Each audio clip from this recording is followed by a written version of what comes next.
Buenas, queridos estudiantes. El día de hoy vamos a trabajar con lo que es la introducción al sistema de coordenadas polares.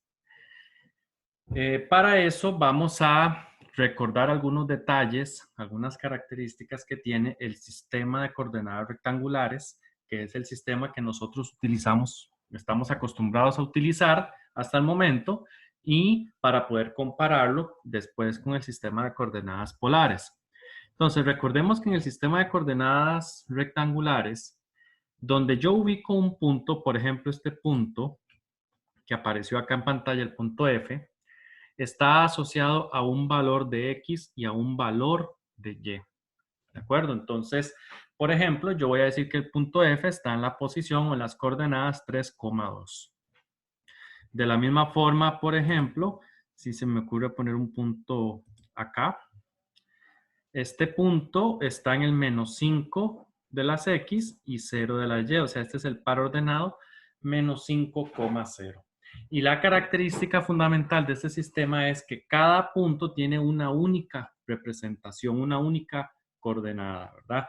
No hay posibilidad, no hay forma de que, por ejemplo, este punto F yo lo pueda reescribir como otra coordenada diferente. Esa es una de las características que tiene el sistema de coordenadas rectangulares. Entonces, dependen de un valor de X, ¿verdad? Para eso teníamos el eje X y un valor de Y.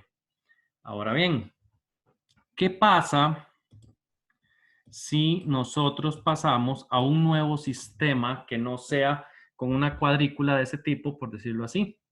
Resulta que existen otros sistemas. Está el sistema de coordenadas polares, el sistema de coordenadas rectangulares, ya lo tenemos, sistema de coordenadas cilíndricas, sistema de coordenadas esféricas, ¿verdad? Pero bueno, para efectos de este video vamos a introducir al sistema de coordenadas polares. Entonces, vamos a ver en qué consiste las coordenadas polares.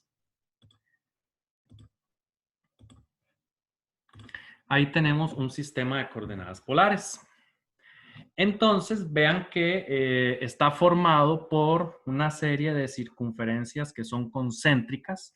Esas circunferencias concéntricas se llaman concéntricas porque su centro está acá. Todas tienen el mismo centro. Ese centro ya no le vamos a llamar más el origen como hacíamos en el sistema de coordenadas rectangulares, sino que ahora le vamos a llamar polo, ¿ok? Ese va a ser el polo de nuestro sistema de coordenadas polares. Y tenemos algo que es esto de color rojo que acaba de aparecer acá, que se va a llamar eje polar. Entonces, la idea, chicos, es que a cada punto que yo ubique en este sistema, por ejemplo, este punto A, que apareció aquí, de color verde, a ese punto A, yo le voy a asignar un ángulo, que es el ángulo que se forma, ¿verdad? Con el eje polar, y le vamos a asignar una medida, una distancia, que va a ser la distancia que hay del punto al polo. Entonces acá, por ejemplo, vemos que aquí está 3,30. Voy a trabajar el ángulo en grados para que la explicación quede un poquito más sencilla. Sin embargo, normalmente la representación polar de un punto se da con el ángulo en radianes. Entonces, yo voy a interpretar que este punto está a una distancia de 3 unidades con respecto al polo y con un ángulo de 30 grados. Eso es lo que yo voy a interpretar ahí. Entonces, las coordenadas polares, primero va el R, primero va la distancia y luego va el ángulo. ¿Ok? Ahora bien, ¿qué pasa, por ejemplo, si yo pongo este punto de acá? Ese punto E. Ese punto B, por ejemplo, acá están las coordenadas, pero vean lo que está pasando ahí. Dice que es 3,150 grados, o sea que está ubicado a 3 unidades, vean acá donde estoy subrayando, señalando, a 3 unidades del polo con un ángulo de 150 grados. ¿Ok? Está perfecto. Pero a la par dice que eso es igual a un unas coordenadas que tiene 3 unidades del polo, pero un ángulo de 510 grados, ¿verdad? Entonces, ¿qué es lo que pasa? Si yo a 150 le sumo 360, me da 510. O sea, recuerden que al sumarle 360 era dar una vuelta completa y volver a caer ahí mismo, ¿verdad? Eso era lo que anteriormente uno en introducción al cálculo llamaba ángulos coterminales, ¿verdad? Entonces, ¿qué pasa? Ahí me estoy dando cuenta una diferencia muy significativa con respecto al sistema de coordenadas rectangulares, y es que un punto tiene infinitas, podríamos decir que tiene infinitas representaciones. No es como en las rectangulares que solo un único X y un único Y.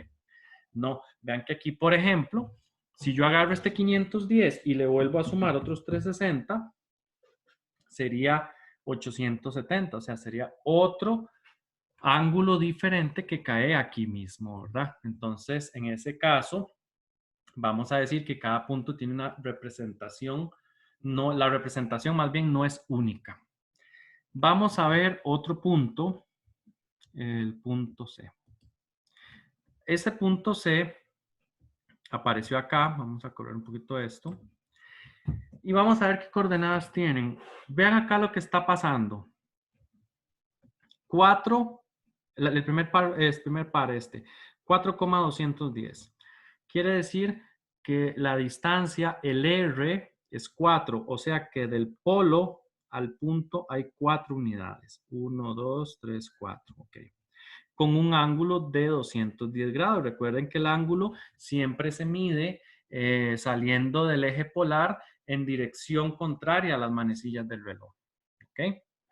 Entonces, pero ¿qué pasa con ese menos 4,30? Resulta ser que es otra forma de representar el punto porque acá en las coordenadas polares el radio sí puede ser negativo, ¿verdad? Entonces, ¿cómo interpretaría yo esto? Ojo, veamos acá en el primer cuadrante. Con un ángulo de 30 grados, ¿verdad? Marco un ángulo de 30 grados. Tengo una distancia de 4, pero negativa. Ese negativo indica una dirección opuesta. Entonces sería con un ángulo de 30 grados, tengo una dirección de menos 4, una distancia de menos 4, siempre con respecto al polo. Entonces aquí encontré otra representación diferente para el mismo punto. Y vean que no usé en este caso ángulos coterminales como lo hice aquí arriba, pero sí usé la dirección negativa del radio, ¿verdad? Acá en coordenadas polares sí podemos trabajar con la parte negativa de del radio, digamos, el radio negativo. ¿Ok? Entonces ahí se evidencia que un punto en el plano polar no posee una única representación, dado que los ángulos coterminales o el cambio de signo generan una forma equivalente del punto. Esto marca una diferencia con el sistema de coordenadas cartesianas, donde hay una única representación para cada punto X, Y. Entonces, acá tenemos la forma de representar un punto en el plano polar.